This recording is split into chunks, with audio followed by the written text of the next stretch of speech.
ನಾವು ನಮ್ಮ ಮೀಡಿಯಾದವರು China China China China ಅಂತ ಬಡ್ಕೋತಾ ಇರ್ತಾರೆ. ಇಲ್ಲ ಅರ್ಧ ಜನಕ್ಕೆ ಹಳ್ಳಿಯವ್ರಿಗೆ ಇಂಡಿಯಾ ಬಗ್ಗೆ ಅಷ್ಟೊಂದು ಗೊತ್ತೇ ಇಲ್ಲ.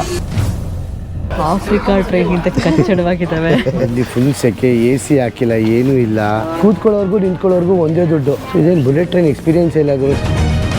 ಅಜ್ಜಿ ಬುಲೆಟ್ ಟ್ರೈನ್ ಇದು ಪ್ಯಾಸೆಂಜರ್ ಟ್ರೈನ್ಗಿಂತ ಕಚ್ಚಡವಾಗಿದೆ. ಸೀರಿಯಸ್ಲಿ ಎಕ್ಸ್ಪೆಕ್ಟ್ ಮಾಡಿರಲಿಲ್ಲ ನಾನು. ಏನು ಹಂಗೆ ಚೈನಾ ಹಿಂಗೆ ಅಂತ ಹೇಳ್ತಾರೆ.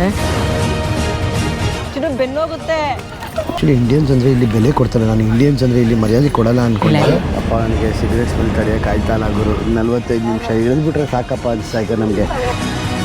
ಇಲ್ಲಿತ್ತು ಬುಲೆಟ್ ಟ್ರೈನ್ ಅಂತ ಇಲ್ಲಿ ಬಿಡೋಗ್ಬಿಡ್ತು ಎಕ್ಸ್ಪೆಕ್ಟೇಷನ್ಸ್. ಅದಕ್ಕೆ ಹೇಳೋದು ಯಾವತ್ತಾಗಲಿ ರಿಯಾಲಿಟಿ ಚೆಕ್ ಮಾಡಬೇಕು ಅಂತ ಹೇಳ್ಬಿಟ್ಟು ನಾವು ಏನು ನೋಡ್ತೀವಲ್ಲ ಮೀಡಿಯಾದಲ್ಲಿ ಅಥವಾ ನ್ಯೂಸಲ್ಲಿ ಏನು ನೋಡ್ತೀವಿ, ಖಂಡಿತ ಆ ಥರ ಇಲ್ಲ. ಆ್ಯಕ್ಚುಲಿ ಸದ್ಯಕ್ಕೆ ಈಗ ಟ್ರೈನು 89 km/h ಹೋಗ್ತಾ ಐತೆ ಅಷ್ಟೇ. ಇದು ಯಾವ ಆ್ಯಂಗಲಲ್ಲಿ ಬುಲೆಟ್ ಟ್ರೈನು ಅಂತ ನನಗೆ ಗೊತ್ತಿಲ್ಲ ಗುರು. ಹಿಂದೆಯಿಂದ ಫುಲ್ ಸಿಗರೇಟ್ ಸ್ಮೆಲ್ ಬರ್ತೈತೆ. ಅದು ಇದು ನಿಜವಾಗ್ಲೂ ಬುಲೆಟ್ ಟ್ರೈನ್ ಇದು. ಈ ಲೆಕ್ಕದಲ್ಲಿ ನಾನು ಇದರಲ್ಲಿ ನೋಡಿದ್ದೆ ಬುಕ್ ಮಾಡಬೇಕಾದ್ರೆ. ಆಮೇಲೆ ಯಾರೋ ಒಬ್ಬ ಚೈನಾದೊಂದು ಸಿಕ್ಕಿದೆ. ಅವ್ನು ಕೇಳ್ತೇನೆ, ನಿಮ್ಮ ಇಂಡಿಯಾದಲ್ಲಿ ಚೈನಾ ಪ್ರಾಡಕ್ಟ್ ಯೂಸ್ ಮಾಡ್ತೀರಾ ಅಂತ. ನಾನು ಇಲ್ಲಪ್ಪ ನಾವು ಯೂಸ್ ಮಾಡೋಲ್ಲ, ನಾವು ಮೇಡ್ ಇನ್ ಇಂಡಿಯಾ ಅಂದೆ. ಓದ್ತಾ ಇದ್ದ. ಆ್ಯಕ್ಚುಲಿ ಇದು ನಿಜವಾದ ಚೈನಾದ ಡೂಪ್ಲಿಕೇಟ್ ಬುಲೆಟ್ ಟ್ರೈನ್ ಇದು.